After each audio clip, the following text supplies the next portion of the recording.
Asalaamu calaykum waraxmatullaahi wabarakaatuhu.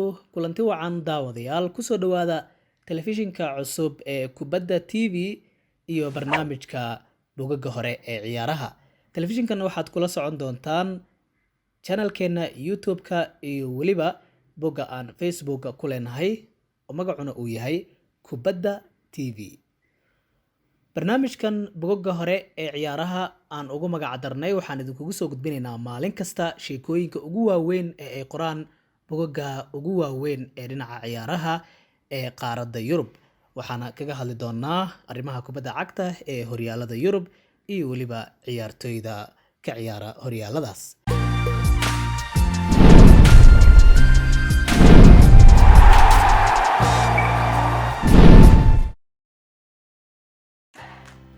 Asalaamu calaykum waraxmatullaahi wabarakaatuhu. Kulanti wacan daawadayaal kusoo dhawaada barnaamijkeena Bogagga Hore ee Ciyaaraha oo maalin walba xiliyadan oo kale aad kala socotaan telefishinka Kubadda TV. Waxaan barnaamijkan ku eegnaa bogagga ciyaaraha ee ugu waaweyn caalamka, sheekooyinka ay ka qoreen ciyaaraha maanta. Waxaana aan ku bilaabeynaa maanta BBC Sport. Sheekada ugu weyn ama sheekooyinka ka midka ah ugu weyn ee maanta BBC Sport ay qortay waxay kaga hadlaysaa guushii xalay ee kooxda Liverpool ka gaartay horyaalka Ingiriiska kadib markii ay iska hortageen kooxda West Ham United.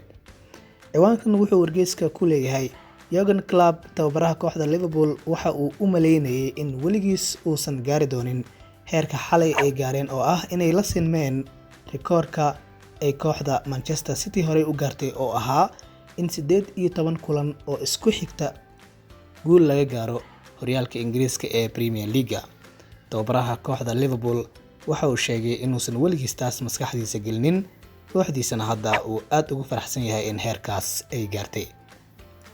Liverpool oo hadda hogaaminaysa horyaalka Ingiriiska waxa ay la sinmatay ama ay la mid noqotay City oo iyadu horey u gaartay in 18 kulan oo toos ah ay guuleysato oo weliba aysan xitaa kasoo dhexgelin hal barbaro. Wuxuuna xalay taas ku xaqiijiyay Jurgen Klopp guushii uu ka gaaray kooxda West Ham United oo marti ugu ahayd garoonkooda Anfield. Manchester City waxay iyadu sidaas oo kale heerkaas u gaartay oo 18 kulan oo toos ah ay badisay intii u dhaxaysay bilihii August iyo December ee sanadkii 2017. aad wuxuu ugu mahadceliyay Jurgen Klopp ciyaartoydiisa kooxda Liverpool oo uu sheegay inay dadaal aad u weyn muujiyeen ayna xaqiijiyeen waxa uu isagu u maleynayay inaysan dhici karin. Markii ugu dambeysay ee kooxda Liverpool ay dhibco iska rido ama 2 dhibcood laga rido waxay ahayd markii barbaro 1-1 ah ay la gashay kooxda Manchester United 20kii bishii October ee sanadkii la soo dhaafay ee 2019. intaas kadibna weli lagama badanin Liverpool waa marka la eego ciyaaraha horyaalka Ingiriiska. Haddii aan uga gudubno intaas sheekadaasi, waxaan iminka eegayaa wargeyska isagana online-ka wax ku qoro ee Marca ee wadanka Spain. Wuxuu ka hadlayaa wargeyskan sheeko ku saabsan kooxda Barcelona ee ka mid ka ah kooxaha ugu waaweyn wadanka Spain. Wuxuu leeyahay tababaraha kooxda Barcelona Setien waxa uu hadda la kulmay nasiib daradiisii ugu xumeed ilaa iyo markii uu kooxda Barcelona hoggaankeeda qabtay.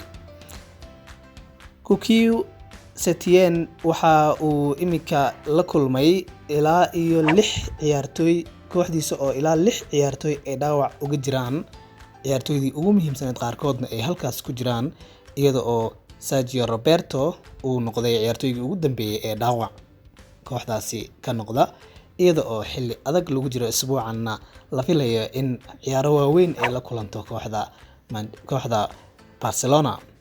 Waxa uu leeyahay tani waa sababta hadda uu tababare Setien uu u fiirinayo kooxda labaad ee Barcelona ee kooxda koowaad aan ahayn inuu hadda dhex galo oo uu fiiriyo bal ciyaartoydii lagu bedeli lahaa ciyaartoyda kooxda koowaad ka dhaawacantay, maadaama Champions League wareegiisii 16aad hadda la galayo isbuucanna ama caawaba aan iraahday ay ciyaar la yeelan doonaan kooxda Napoli ee ka socota wadanka Talyaaniga.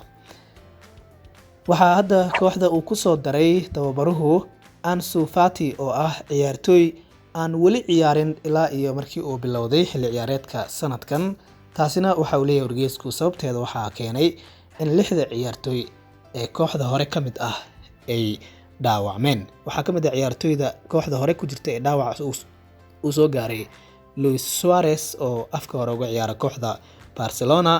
Suarez wuxuu hadda marayaa qaliin ayuu leeyahay wargeysku, waxaana wax loo maleynayay in hal bil ay qaadan doonaan inuu kusoo noqdo ay hadda noqonaysaa in 4 bilood uu ka maqnaado. taasina waxay ka dhigan tahay ayuu yiri wargeysku in Suarez uu maqnaan doono ilaa inta Champions League ka dhamaanayo ee horyaalka wadankana ciyaarihiisa ay ka dhamaanayaan. ciyaartooyda kale ee kooxda hore ku jirta ee dhaawac uga jirta kooxda Barcelona waxaa ka mid ah Arturo Vidal iyo sidoo kale Ousmane Dembele oo isna dhaawac uu soo gaaray. waxaan iminka u gudbayaa dhinaca Talyaaniga. haddii aan u tallaabo wargeyska Football Italia, waxaa sheekooyinkiisa maanta uu qoray mid ka mid ah uu ka dhigay kooxda Inter Milan waxa ay ciyaari doontaa kulan ka tirsan Europa League wareegiisa 32 lugtiisii labaad. waxay la ciyaari doontaa koox la yiraahdo Ludogorets, laakiin kulankan wuxuu noqon doonaa mid ciyaartooyda oo kaliya ay garoonka ku jiraan oo wax taageerayaal ah aan loo ogoleyn, sida ay shaacisay xiriirka kubadda cagta Yurub ee UEFA. waxay sheegtay in hal taageere aan loo ogolaan doonin inuu soo galo garoonka, oo ciyaartooyda oo kaliya ay ciyaari doonaan, albaabadana la xiri doono iyadoo laga cabsi qabo in cudurka coronavirus uu ku sii faafo ee ciyaartaas darteed. cudurkaas ayaa waxa uu maalmihii lasoo dhaafay si xawli ah uga jiray dhinaca waqooyi ee wadanka Talyaaniga, waxaana gamekan ama ciyaartan ay noqonaysaa mid iyaduna sidaasi oo kale laga cabsi qabo in cudurkaas uu ku sii faafo. sidaas awgeedna amar lagu soo saaray in labada kooxood ay taageero la'aan ku ciyaaraan garoonka San Siro ee ay leedahay kooxda Inter Milan. aan sii socono, dib ayaan ugu laabanayaa BBC Sport. sheeko kale oo ay ka qortay arrimaha ciyaaraha ee maanta ugu waaweyn waxa ay leedahay BBC Sport. arrimaha weli waxaan ku guda jirnaa kooxaha Spain.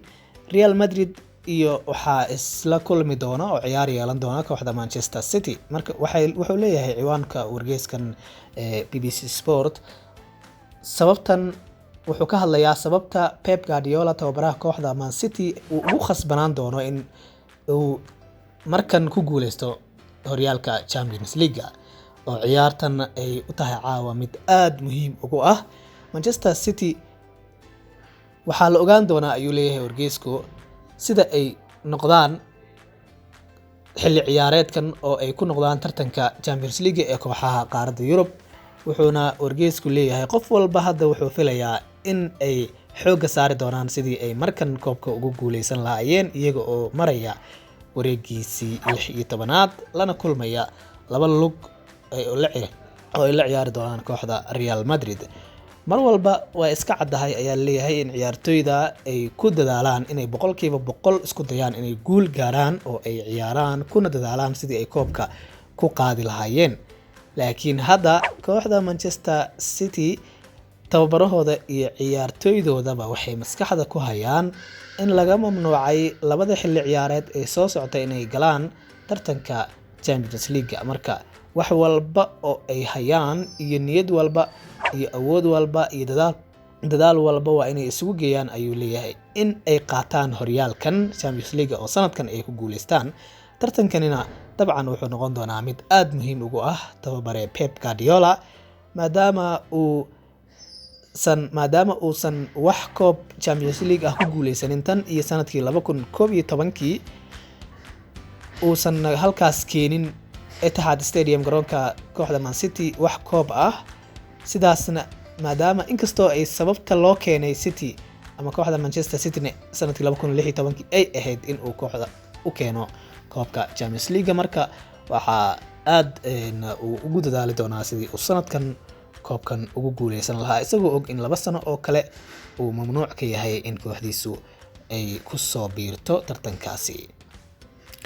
ugu dambeyn waxaan fiirinaynaa wargeys kale oo isagana aan uga hadlayno arrimaha ciyaaraha. CNN Sport waa isagana online-ka ayuu ku qoraa wararka ciyaaraha. sheekada aan kasoo xulanayna maantana waa UK oo ka mamnuucday caruurta 11 sano jira iyo kuwa ka yar in ay kubadda madaxa ku tuuraan marka ay tababarka ku jiraan. xiriirada kubadda cagta ee UK ayaa waxa ay sheegeen in caruurta England iyo Scotland iyo sidoo kale Northern Ireland intaba aan mar dambe loo ogolaan doonin in ay kubadda madaxa ku ciyaaraan oo ay testeeyaan marka ay traininka ku jiraan amaba ay tababarka wadaan. sidaan ognahay ciyaartoyda waxaa ilaa yaraantooda ay soo bilaabaan tababarka kadibna ay sidaas ku noqdaan ciyaartoy mustaqbal leh. laakiin hadda waxaa la leeyahay UK waxay ka mamnuucaysaa 11 sano canug jira iyo wixii ka yarba in madaxa kubadda aan lagu tuuri karin. sababtuna waxay tahay in cilmi baarayaal horey ciyaartoy u ahaan jiray ay ogaadeen in ciyaartoyda badankood dhimashadooda ay sabab u noqoto cudurro dhinaca maskaxda ah oo ku dhaca. sidaas awgeedna ay halis tahay caruurta in markii ay yar yihiin ay sii bilaabaan inay kubadda madaxa ku tuuraan. inkastoo aan caddeyn rasmi ah loo haynin, haddana waxay leeyihiin xiriirada kubadda cagta ee UK waxaaba laga hortagayaa wax khatar ah oo keeni kara in kubadda madaxa lagu dhufto ay sababto cudurro dhinaca maskaxda ah. FA-ga ayaa hadda ku dhawaaqay, waa FA-ga Ingiriiska, in sharcigaasi uu hirgali doono.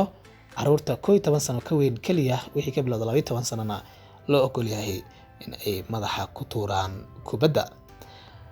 waa tahay daawadayaal, intaas ayaan maanta kusoo afmeeraynaa barnaamijkeenii bogagga hore ee ciyaaraha.